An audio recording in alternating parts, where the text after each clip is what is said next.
আসসালামু আলাইকুম। আজকে কথা বলবো নিজের মনের যত্নের ব্যাপারে। আমরা মানুষ, আমাদের কিন্তু মন খারাপ হয়। কিন্তু আমরা নারীরা পৃথিবীর সবার মন ভালো করার দায়িত্ব নেই। নিজের মন ভালো করার কোনো দায়িত্ব নেই না।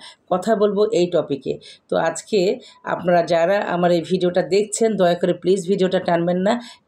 ভিডিওটা কিন্তু অনেক বেশি গুরুত্বপূর্ণ। আমরা বিশেষ করে আমাদের নারীদের জন্য এই ভিডিওটা অনেক বেশি গুরুত্বপূর্ণ। ভিডিওটা না টেনে যত্ন করে একটু মানে ভালো করে একটু খেয়াল করে ভিডিওটা শুনবেন। ঠিক আছে? আমরা নারীরা সারা জীবন অন্যের কল্যাণ করি, অন্যকে ভালো রাখার চেষ্টা করি, নিজেকে ভালো রাখার কখনো দায়িত্ব নিই না। আমরা সবসময় চেষ্টা করি আমার পরিবারের মানুষ কেমন থাকবে, আমার বাচ্চা কেমন থাকবে, আমার স্বামী কেমন থাকবে, আমার ভালো ভালো খাবার, ভালো ভালো সমস্ত কিছু আমি আমার স্বামী সন্তানকে দিই। আমি নিজে তেমন কিছু খাই না। নিজের মন খারাপ থাকলে তারপরেও সেটা নিয়ে আমরা কাজ করি। কিন্তু আমরা নারীরা আমাদের যত্ন তেমন নেই না, আমরা নিজেদের খেয়াল রাখি না এবং পরিবারের মানুষগুলোও কিন্তু আমাদের প্রতি খেয়াল রাখে না। আমাদের মন যদি খারাপ হয় পরিবারের মানুষরা কখনোই জিজ্ঞেস করে না, "কী হয়েছে তোমার? তোমার কি মন খারাপ?" কখনো জিজ্ঞেস করে না। যেহেতু কেউ আপনার মন খারাপের কথা জিজ্ঞেস করে না, আপনার মন ভালো করার দায়িত্ব নেয় না, সেহেতু আপনার নিজের মন ভালো করার দায়িত্ব কিন্তু আপনার নিজেকেই নিতে হবে।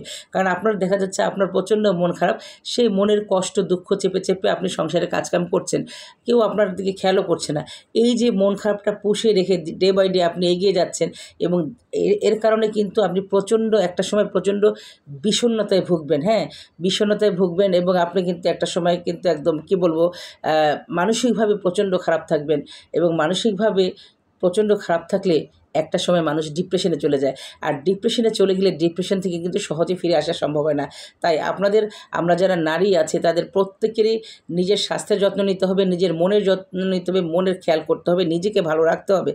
আপনার শরীর অসুস্থ শরীর নিয়ে আপনার কাজ করছেন, আপনার ফ্যামিলিকে কিন্তু দেখছেন না। কিন্তু আপনি যখনই অসুস্থ হলেন তখনই আপনি চিকিৎসকের শরণাপন্ন হবেন। আমরা নারীরা অনেক অবহেলা করি। নিজে অসুস্থ থাকলে সেটা খেয়াল করি না, নিজের মন খারাপ থাকলে সেটাও খেয়াল করি না। আমরা সবাই শুধুমাত্র আমরা পরিবারের জন্য নিজেকে দিয়ে যাই। হ্যাঁ, পরিবারের জন্য করবেন, আপনার স্বামীর জন্য করবেন, সন্তানের সবার জন্য করবেন। কিন্তু সেই সাথে নিজের খেয়ালটাও রাখতে হবে। আপনি অসুস্থ হলে সাথে সাথে আপনি ডক্টর দেখাবেন। কিন্তু এই যে রোগ পুষিয়ে রেখে রোগটাকে বাড়াবেন না কখনই। আপনার মন খারাপ হলে আপনি কোথাও বেড়াতে চলে যাবেন। আপনার মনটাকে ভালো রাখবেন। আপনার নিজেকে ভালো রাখতে হবে। আপনি যদি নিজেকে ভালো রাখতে না পারেন তাহলে কিন্তু কখনোই কিন্তু আপনি আপনার পরিবারের মানুষের যত্ন নিতে পারবেন না। আপনি নিজেই যদি অসুস্থ হয়ে যান কীভাবে আপনি আপনার পরিবারের মানুষের যত্ন নেবেন? সো নিজেকে ভালো রাখবেন। নিজে অসুস্থ হলে দ্রুত যখন আপনি অসুস্থ হবেন, আপনার যখন মনে হবে যে আপনার শরীর খারাপ, তখনই আপনি ডক্টরের কাছে যাবেন এবং যে চিকিৎসকের শরণাপন্ন হবে এবং সেইভাবে চিকিৎসকের কথা অনুযায়ী নিজেকে ট্রিট করবেন ও ঠিকমতো ওষুধ খাবেন। ঠিক আছে? আবার দেখা যাচ্ছে যে আপনার মন খারাপ, আপনি কোথাও বেড়াতে চলে যাবেন, নিজের মনটা ভালো রাখবেন। যে কোনো মূল্যে নিজেকে ভালো রাখতে হবে। যদি নিজেকে ভালো আমরা না রাখি তাহলে কিন্তু আমরা পরিবারের কাউকে ভালো রাখতে পারবো না। সবার জন্য অনেক অনেক শুভকামনা। আসসালামু আলাইকুম। নিজে ভালো থাকবেন। আরও একটা কথা, নিজে ভালো থাকবেন এবং পরিবারের সবাইকে ভালো রাখবেন। আগে ফার্স্ট প্রায়োরিটি নিজেকে ভালো রাখা। নিজে ভালো না থাকলে কাউকে ভালো রাখতে পারবেন না।